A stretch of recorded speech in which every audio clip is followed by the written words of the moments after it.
Hi everybody, FIDE Master Dennis Monokroussos here. Sorry about the audio the first time around. This time I think it should be pristine as usual, or at least as close to pristine as you normally come to expect. So we're going to take a look at still another variation in the Open Ruy Lopez in our quick, so-called, series on the Ruy. Alright, the Open Ruy Lopez is of course this variation, and the position we have here is kind of the basic starting moment or location, or the basic tabia for the Open Ruy. And here white chooses between many moves. We've already looked at Queen E2 and Bishop to E3, which leaves two major variations still to examine. There's C3, which will be the topic for a later show, but first, this week and next week, we'll look at knight b to d2.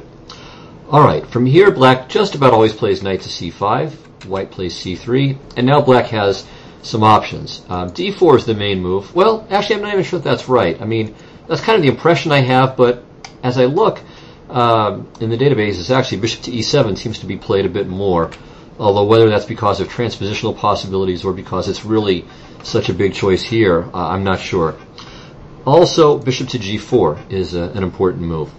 So we'll take a look at those next time. This time, d4. And then here as well, there's one more parting of the ways. Here, white very regularly plays bishop takes e6, knight e6, c takes d4, knight c takes d4, and now both knight to e4 and a4 are played on a fairly regular basis. So these are also quite significant variations. But this time, our focus is going to be on this fascinating knight jump to g5. This was first played, I believe, by Karpov against Viktor Korchnoi in their 1978 World Championship match. The idea is sometimes attributed to Tal, but this is a misattribution that somehow gets gets repeated over and over again. But even back then, Karpov gave credit to his longtime second, Igor Zaitsev, who was just a genius in terms of opening preparation, coming up with great new ideas. I mean, he really kept Karpov very well stocked over the years, both in the World Championship matches with Korchnoi and against Kasparov too. So this guy was not only a good grandmaster in his own right, but really just as I said, a genius when it came to just coming up with more and more very nice opening ideas. All right, so this was Zaitsev's idea, and from this point, black has three major moves. There's d takes c3, which is going to feature in the game we're going to really focus on here, Kasparov against Anand from their 1995 PCA World Championship match. We'll come back to that. The second move that's also been tried by Anand, although not in quite a while, is bishop to d5. And we'll see how this works. And then there's the best move, I think, which was also chosen by Korchnoi in the stem game, queen takes g5. At least I might be mistaken about that, but I think that's what Korchnoi chose in the original game. Anyway, that is the best move, and we'll see ultimately how this put the line out of business, I think, more or less. All right, well, let's start with bishop to d5, which looks quite logical. We'll come back to queen takes g5 shortly. But bishop to d5 looks quite natural. It preserves the bishop from the exchange on e6 and centralizes this piece. What could be bad about this? Well, the problem with this is that there's kind of a fried liver that takes place now. Knight takes f7. And the problem, or one of the problems, is that if you play bishop takes f7, let's do that, then white takes, and plays queen f3 check, and then picks up the knight on c6. So bishop f7 is, of course, no good. All right, well, king takes f7 is just about forced then, but then queen f3, king e6, queen g4 check, and now black has tried a couple of options here. Mamedyarov against Judith Polgar back in Bled in 2002 gave king to f7 a try, but this worked out very badly. Then again, black is just in trouble no matter what. So he got hammered pretty effectively by Polgar. Queen f5 check, king e7, e6, threatening the bishop. Bishop takes e6, rook e1. Of course, she could have played queen takes c5, but this is even better. And Mamedyarov just gets obliterated here. I mean, Polgar is a great attacker, and you give any really high-quality grandmaster a position like this to play, and the result is predictable. Knight e4, bishop g5 check. Of course, if knight takes g5, then knight takes g5, and white wins the queen on the e file. So king d7, and now a nice little trick again. Knight c5 check. All right. Here, if queen takes c5, black keeps the queen but loses the king, so that's no good. So Mamedyarov played bishop c5, but after queen f7, bishop e7, he resigned on account of king to d5. Or actually, he played king to d5 and resigned because queen f3 is mating. King c4, b3, no more king. All right, so that was a pretty disastrous result for Mamedyarov, but really this position is horrible. Anand played king to e7 against Svidler in a famous game from Dos Hermanos in 1999. And after e6, takes, rook e1, queen d7, takes, knight f3. Again, white just has a great position. He's down a piece, a full piece at that, but the knight on e6 is going to perish most likely sooner or later. And, all right, actually, yeah, he didn't win this piece back for quite a while. But anyway, white is much, much better here. Anand was only saved many moves later with a kind of a miracle because Svidler, I think, offered the draw, but offered or agreed to the draw in a won position. So this is quite a famous ending. Many of you will know this, will be familiar with this. So here, Svidler is to move. Black has just played king to f7. The draw was agreed here, but white's winning by force. King takes d4, knight b5 check, and it's kind of a remarkable ending where the white king more or less ends up dominating the knight. So king c5, knight a7, king b6, going in the completely opposite direction. But after knight c8, king c7, black loses. If the knight goes to e7, then h7. Thanks to the pawn on f5, knight g6 is no good. So king g7, but then f6 check wins the game. All right, if knight to a7, then it's a bit more fancy. King d7, and black can choose between bringing the knight closer or marking time with the king. If he brings the knight to b5, then white wins with h7, king g7, f6 check, f7, and then king e7, and there's no knight check with thanks to the knight being on b5. Well, what if black plays king f6? Well, then it's very similar. h7, king g7, f6 takes, f7, king g7, and now not king e7 when knight to c8 check would draw, but king e8. So that's what should have happened, but didn't, and so Anand escaped with half a point. But that said, this position here is just very, very bad for black, and this line with bishop to d5 is really out of business. All right, well, let's take a look at the right move here. Queen takes g5. Now, you might even wonder, well, what in the world is white's idea here? I mean, isn't this just a free piece? And the answer is that it's not. After queen f3, white should regain it. Black could play a couple of things. If he tries king to d5, then bishop to d5 does regain the piece and gives white a completely winning position. All right, a better try is bishop to d7, but it's not that much better. Bishop takes f7 check, king e7, bishop to d5, knight takes e5, queen e2, threatening both the rook in the corner and simply knight f3. And playing d3 just delays the inevitable by a move, with bishop a8 and knight f3 coming, double attacking here. White is going to regain his material with a very good game. So bishop to d7 is not really the solution either. The right move here is to just castle. White recaptures after exchanging bishops, and now queen takes e5. And this position goes back at least as far as 1979. There was a Timan-Smyslov game that was played, and again, this is still, even today, the crucial variation. All right, play continues like this. White plays b4, and if the knight moves, then queen a6, and, well, maybe knight f3. I mean, there's a lot of good moves here for white. But black's idea is to trap the white queen, force it off the board.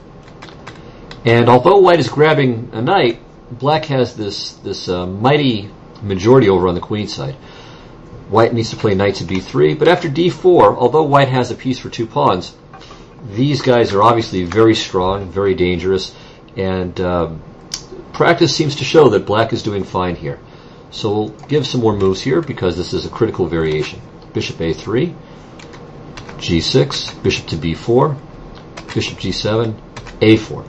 So white has finished his development, is preparing to create some threats on the a file, and if black plays kind of slowly here, this will prove effective. There is a game between Kasparov and Shirov, where Shirov played king to d7 to get the king out of danger, because white has ideas like a takes b5 followed by c6 with some serious pressure against the black king. So king d7 is logical, but it seemed to give Kasparov enough opportunity to create some play, and he did grind out a win.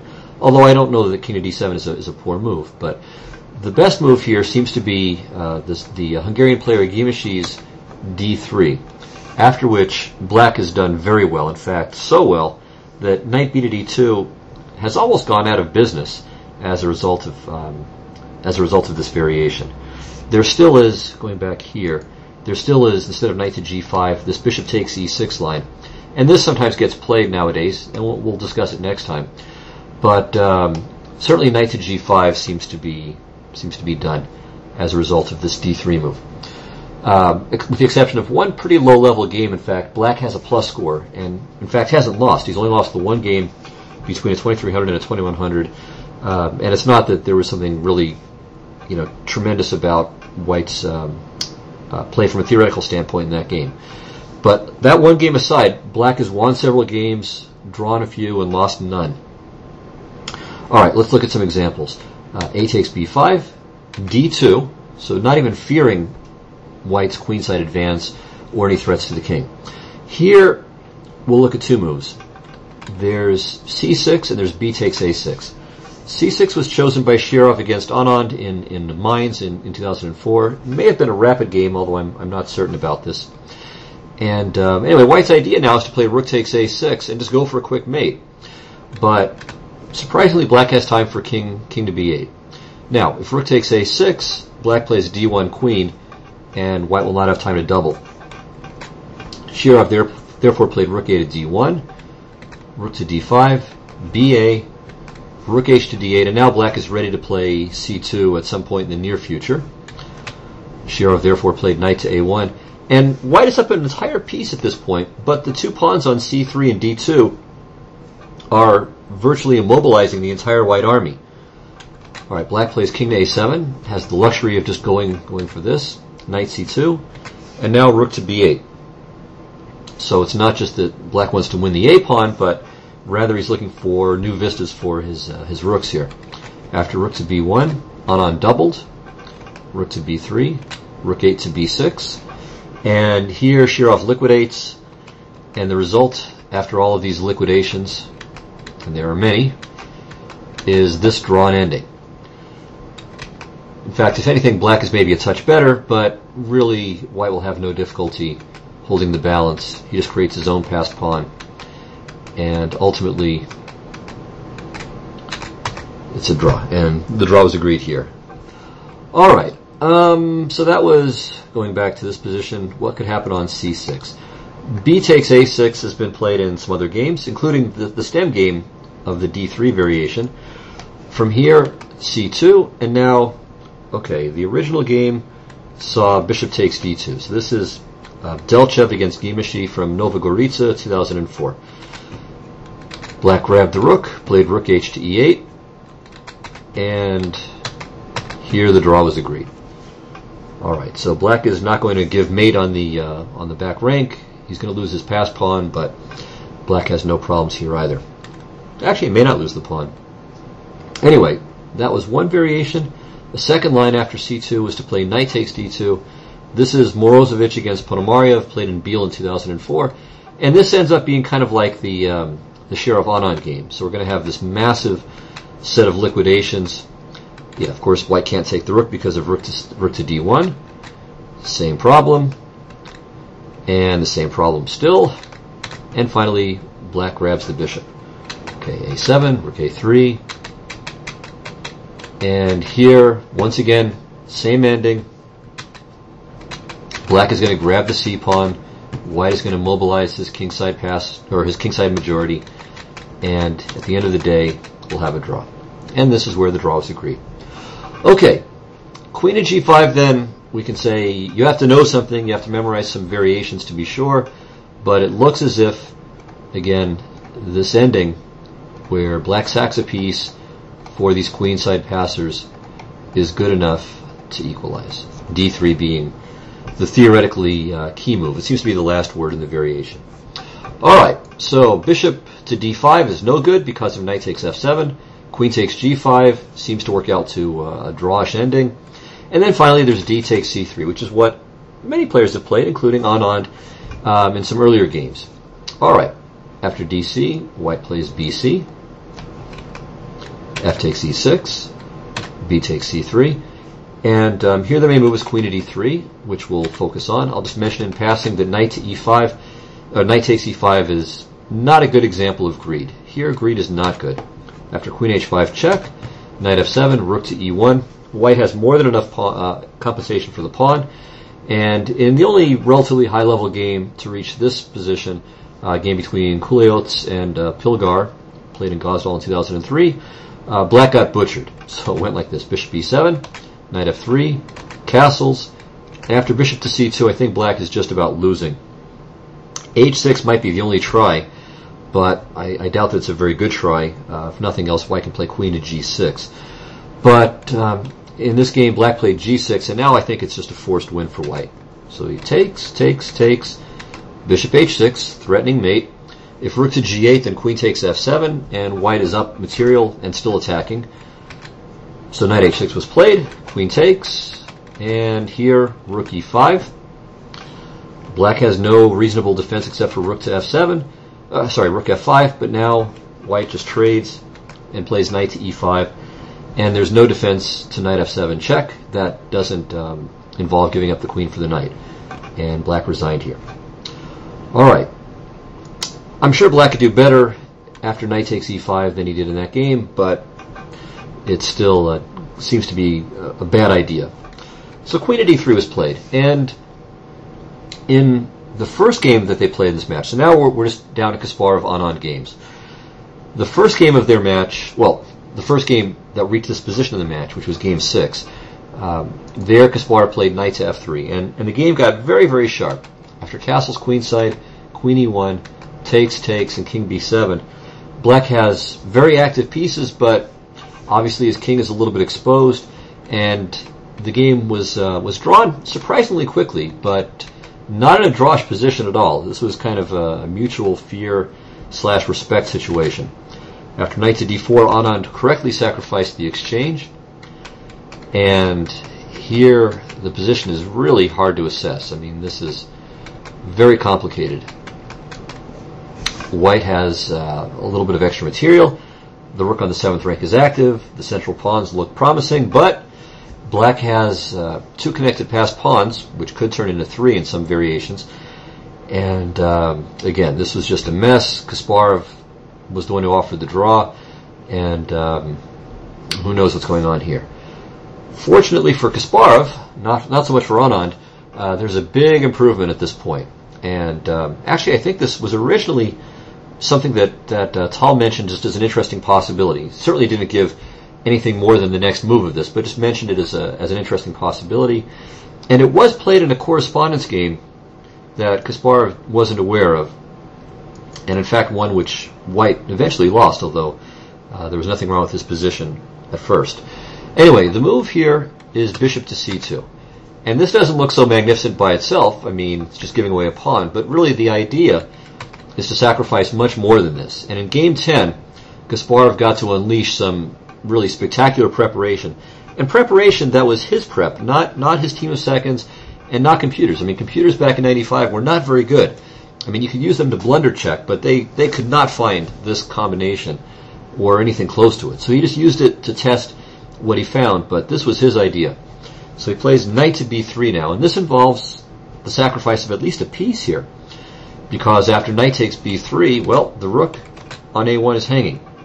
Alright, before we get to that, and that's what happened in the game, was knight takes B3, let's see some other possibilities. Well, one other possibility, and that's rook to D8.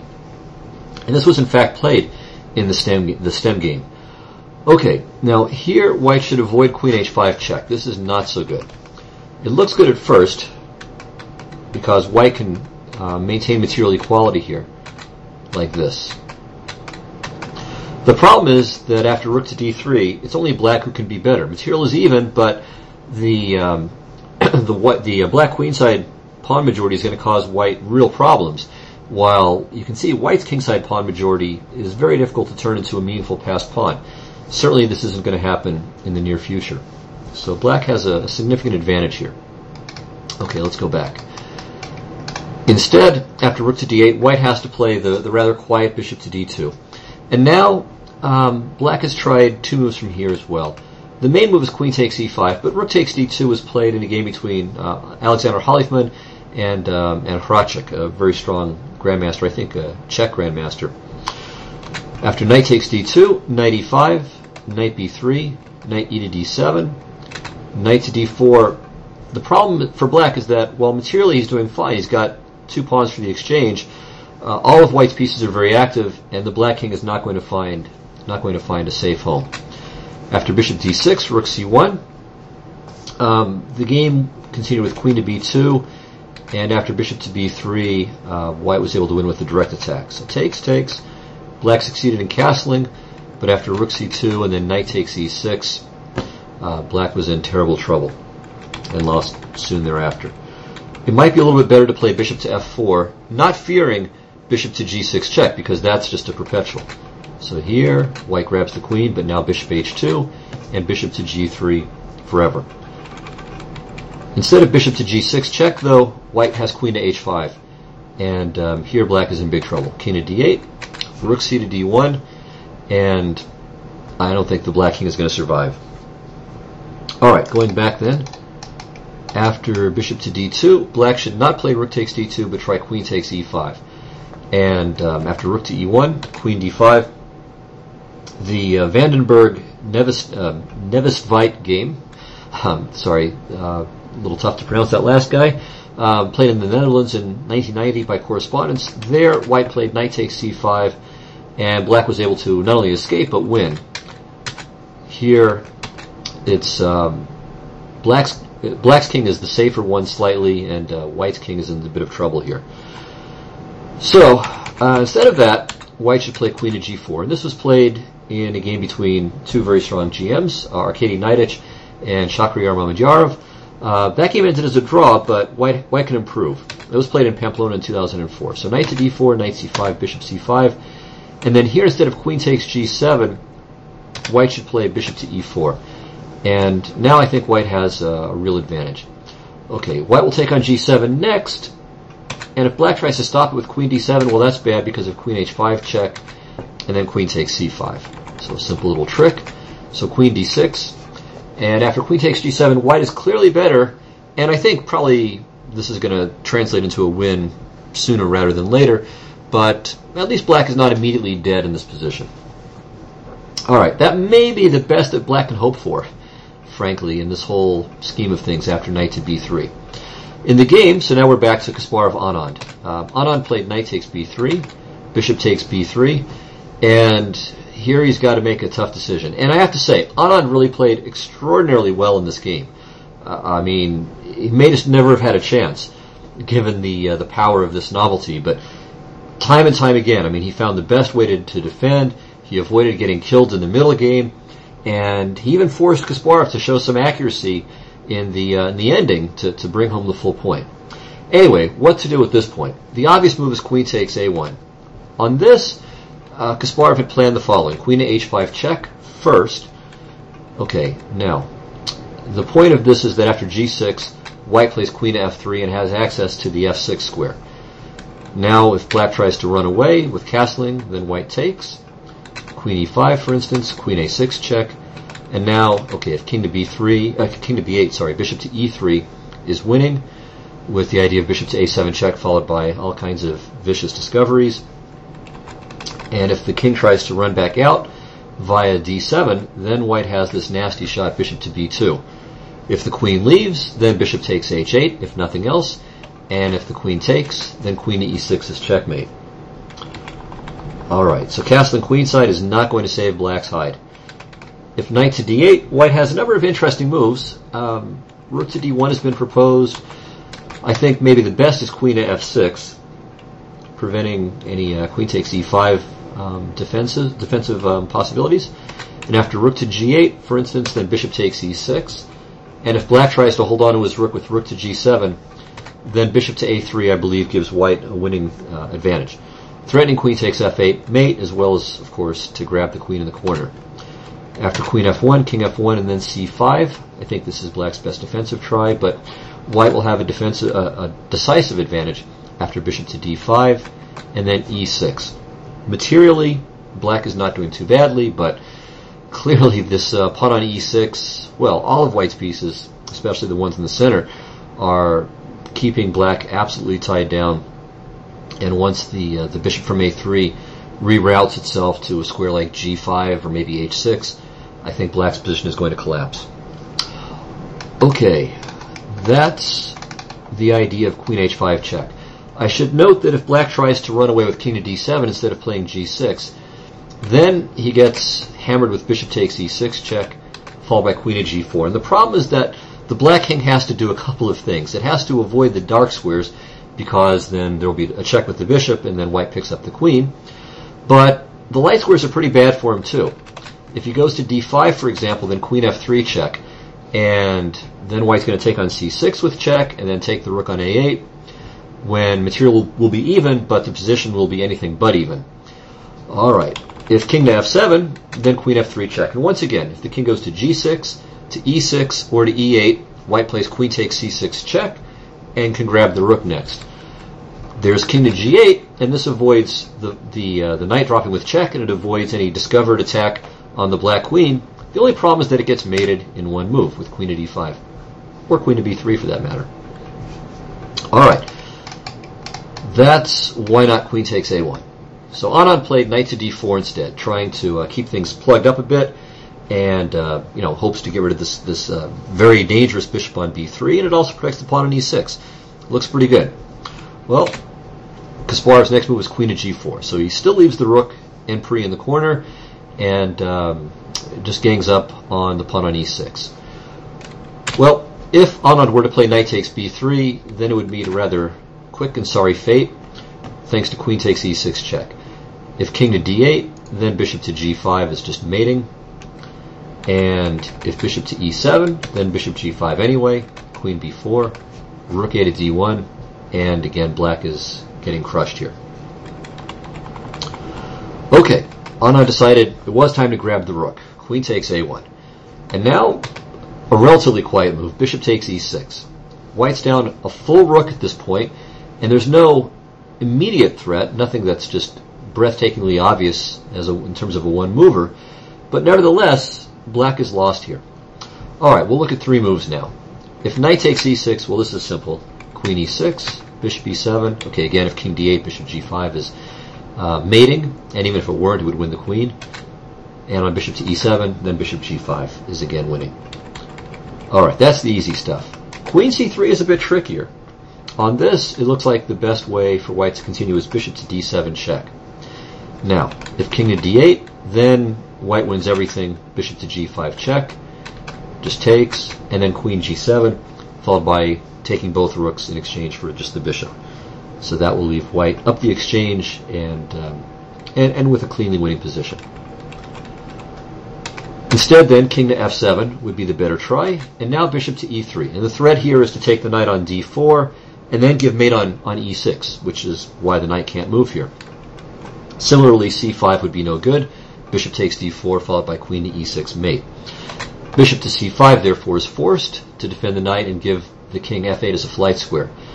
But after e6 check, king g8, and now queen to e4, black's woes have not come to an end. White threatens the rook in the corner, and in case of something like rook to f8, e7 gives white a winning advantage. Alright, let's go back, and instead of queen to c3, let's see what happens after rook to d8, as chosen by Anand. Now, this does something that's very good. It preserves the rook, and from some of these tricks we've seen, it stops bishop to d7 check, it gives further protection to the knight on d4, but there is one problem, and it's that it cuts off some squares from the black king. And now Kasparov makes another very powerful move, bishop to h6. So this is quite strong. The point, or one of the points, is that if queen takes f1, king f1, and then g takes h6, which leaves black with a lot of material, he gets mated in 2 moves. And this is thanks to the rook being on d8. We essentially have a version of the 4-move checkmate here. So Anand played queen to c3, and now bishop takes g7. And again, same threat. Black cannot take the bishop because of checkmate in 2. But Anand continues to defend like a genius. So he plays queen to d3, which enables him to block on g6. So that's the big idea there. And he also threatens knight e2 check, followed by knight to g3, and then queen takes f1. So there are a few little tricky ideas here. But, of course, Kasparov is up to the challenge, and I'm sure he prepared this still as well, and played bishop takes h8. And the point is that now on knight to e2 check, king h1, knight g3, takes, we get to this position, and again, white threatens queen h5, followed by queen to f7 mate. And after something like queen to d3, bishop to f5, white just has way too much attack. Black's material advantage is very minimal. It's just the exchange for a pawn. Clearly, the black king is in desperate trouble. White's bishops are terrors. The queen is involved in the attack. The pawn on e5 is an attacking unit as well. Black has no chance here. And Anand was correct to reject this. So he played queen to g6, but now, okay, after bishop to f6, bishop e7, takes, white is up a pawn. So the smoke is cleared, white has this nice 4-on-1 kingside majority, but, okay, black's position is not so bad, it seems. He's got all his pieces out, they're centralized. The only dangerous passed white pawn at the moment is the one on e5, and that's pretty securely blockaded. And in fact, Kasparov needs to be accurate at this point. If he plays something like f4, then after c5, black is starting to get some counterplay. It could become interesting. So Kasparov played a very good move here. He plays rook to c1. Does not allow c5. Alright, here Anand had to play the kind of half move c6, and now f4. And at this point, white is quite comfortable. Okay, a5. Anand is not going to just sit around and wait for white to advance his pawns. King f2, a4, king e3, b4. And now, what should white do? Does white have any good tactical possibilities here? So you might want to try to figure that out. Well, the answer is that he has a tactical possibility, but it's not a good one. If rook to c4, seemingly winning material because of the double attack on the knight and the pawn on b4, and for that matter, perhaps there'll be a chance to take the pawn on c6 too, depending on what the black knight does. Well, the problem for white is that the black knight does not do anything. He just plays a3. And now white cannot take on c6, of course, it's defended by the knight. He can't take on b4 because of this fork. And he can't play rook takes d4 either because black just takes and then plays b3, and he's making a new queen. So Anand is a tricky customer. You know, he's not world champion for nothing. Of course, he wasn't world champion back then, but you know, he didn't get to a world championship match by not being an incredibly resilient player. But Kasparov was up to the challenge and played another very good move, bishop to d1. So the bishop helps out in the defense. He's not going to allow some kind of killer breakthrough over here. And this has a second point too, which is that next, after a3, Kasparov brings another passer into the game, g4. So here comes more trouble for Anand. Alright, Anand played rook to d5 to not allow f5 because the pawn would hang. Not right away, of course, but eyeing that. And he's also, more to the point, intending to play c5. So he's got to keep whatever chances for counterplay he's got alive here. Okay, Kasparov played rook to c4 now. And here, if b3, no big deal. ab. If a2, then rook to a4. Alright, so this is no problem for white. And on rook to a5, the rook goes back, and he's going to be passive, but with this 4-on-1 majority on the king side, he can afford to be a little bit passive. Alrighty, so that's a win for white. So Anand played c5, king e4, rook d8, and now rook takes c5. And with 2 extra pawns, it's very much nearing the finish. Had black played b3 here, it would be similar to what we just saw. Bishop takes b3, knight b3, ab3. Again, if a2, then rook to a5 is no problem. White rounds up the pawn, or at least keeps it under control.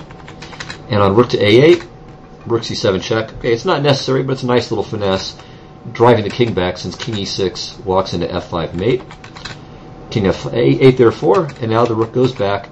And again, the white rook is passive, but with essentially 4 extra pawns, I mean, on the rest of the board, black has no chance to save the game. Instead of b3 then, Anand played knight to e6, hitting the rook, hitting the bishop, and also introducing the idea of rook to d4 check. Happily for Kasparov, all of these can be solved with one move, rook to d5. Now black could grab a pawn here, but the problem is that white is grabbing pawns too, and with 2 extra pawns, white is going to win. The problem is that there's not really any way for black to completely liquidate the king side, and the white queen, the white a pawn, the only a pawn on the board for that matter, is going to tie down black's pieces. And it's the right colored rook pawn too, so there's no chance of black trading his h pawn for one of white's pawns, sacrificing the knight for the other one, and putting his king in the corner because white has the right bishop and pawn combination.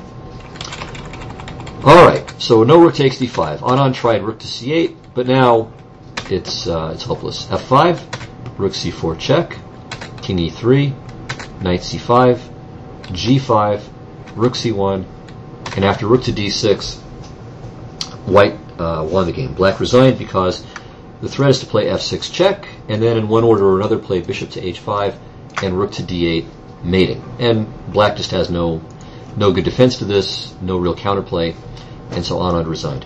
So a fantastic game by Kasparov. I mean, yes, a good deal of it was prep, but it was his prep. You know, we can't give this. We can't thank the computer. I mean, this was just a really fantastic idea by Kasparov himself, and it was a very nice. What I think makes the game even more valuable as just a treasure of chess history, really, is that Anand put up really fantastic resistance, and Kasparov had to show some accuracy in the concluding stages of the game too. So I hope you enjoyed this. Remember though that if you're playing this variation with knight b to d2, that while all kinds of glorious things can happen, go back here, all kinds of wondrous things can happen in this knight c5, c3, d4 line after knight to g5. If black plays d takes c3, it does seem that queen takes g5 neutralizes it. So as I said, next time, instead of bishop to g5, we'll look at this bishop e6 line, where white chooses between a4 and knight to e4, and we'll also take a look at black's alternatives here on move 10. Instead of d4, the moves bishop to e7 and bishop to g4 deserve a little attention as well. Okay, so that's next time. After that, we'll look at the c3 variation on move 9, so from here, c3, and then that'll conclude the open ruling, and we'll move on to other things. All right, take care. See you next week. Happy New Year. Bye-bye.